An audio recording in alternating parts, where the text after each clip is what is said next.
Good morning, students. Yesterday I have told you in the previous video about the relief features of India. Now, we have started that India was divided into six parts. The first one was the north and the northern eastern mountain ranges. Then the second part is the northern plains. The third one is the Thar desert in the yellowish part we can see over here. The fourth is the peninsular part of India. Then the fifth is the coastal areas, that is marked in green over here. And the sixth one is the islands. In the previous video, I have explained you everything in detail about the northern mountain regions. Today we will come up to the second portion or the second relief feature, that is the northern plains.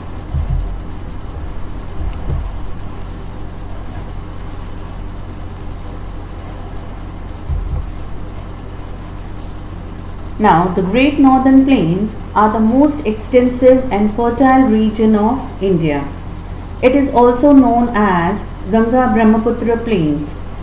It extends from Satluj River in the west to the Brahmaputra in the east for about 2400 kilometers. The width of the northern plain decreases towards the eastern side.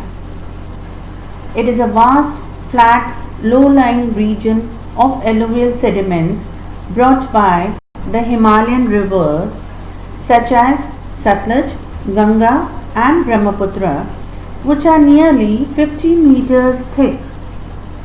The thickness of alluvium deposit varies from place to place. Now, this is one of the largest plains of the world. Its western part is narrower than the eastern part. None of its part is higher than 180 meters above the sea level. The plain is very narrow near Delhi. The northern plains are now divided into three parts. Here in this picture you can see whatever is in green portion are the northern plains. Now these plains are divided into three parts. The first one is the Indus basin or the Satluj basin, or even we say it as the Punjab basin. The second is the Ganga basin, and the third is the Brahmaputra basin. Okay, the Punjab plains, the Ganga plains and the Brahmaputra plains. Here again in this map they have clearly shown in the green portion. The first one you can see the Indus plain here, then the gigantic plains are the Ganga plains, and the third portion is the Brahmaputra plains. Now the first one we will study about the Punjab plains, or even we can say it as the Indus basin. Now it is located in the states of Jammu Kashmir, Himachal Pradesh, Punjab. Okay, there are five major tributaries of river, namely Satluj, Beas, Ravi, Chenab and Jhelum. Generally, a region between the two rivers. Here first you can see in this picture they have clearly shown you the Satluj river basin in the dark purple color. This is the Satluj basin. Here also in this map they have shown the Satluj area. Okay, the Satluj basin. Here are the plain areas formed by the alluvium deposited by river Satluj. Generally now you can see a region between the two rivers is called Doab. Here in black I have marked it over here as the area that is known as Doab. It is the region between the two rivers. Do means two and Ab means rivers, and the plain which is formed by five rivers is called as Punjab. Punjab means five and Ab again means water. Now the river Indus rises beyond the Himalayas near Mansarovar, okay, and flows northwest, making a U-turn towards the southwest and falls in the Arabian Sea over here in the west. Now most of the river basin lies in the Pakistan. Here you can see the Satluj River, the maximum area is in Pakistan, and then it comes towards the west and meets itself in the Arabian Sea. Now secondly, we will go to the Ganga plain. Now it occupies the major stretch of northern plains. Ganga has many tributaries. Ganga originates from Gangotri Glacier in the Himalayas, and tributaries joining it from the north include Yamuna, Bhagra, Gomti, Gandak, Kosi and Tista. Ganga and Yamuna meet at Allahabad, and the confluence, here it is Allahabad, and the confluence, you can see over here Allahabad, and the confluence of the river is known as Sangam. The tributaries joining Ganga from the south are Chambal, here you can see Chambal, Betwa, Son and Damodar. The general slope of the area is towards the eastern side. All the rivers mostly you see are flowing towards the eastern side. Here in this pic it's clearly given the river Ganga and the Yamuna and all the rivers.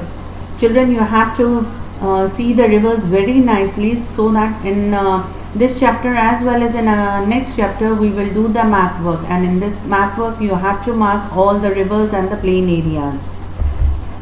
Here again the Son river is there, the Damodar river, okay. Then the Chambal river is shown over here, the Banas is there.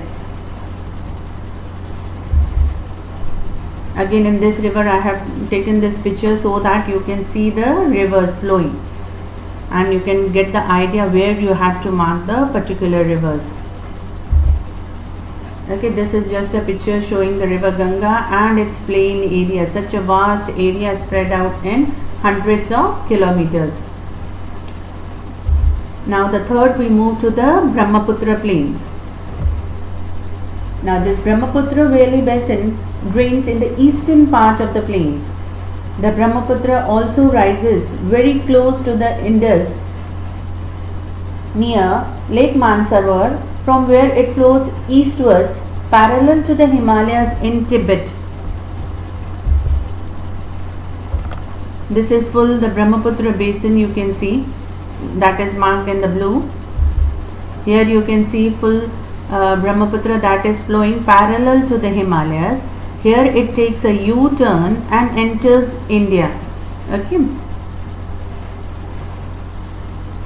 In this part it is known as Sangpo, and when it enters India, okay, and the U-turn where it takes, here it is known as Dehang, the place it's known as Dehang, and when it enters India it is known as Brahmaputra. You can see the clearly names given here, the Sangpo and the Brahmaputra.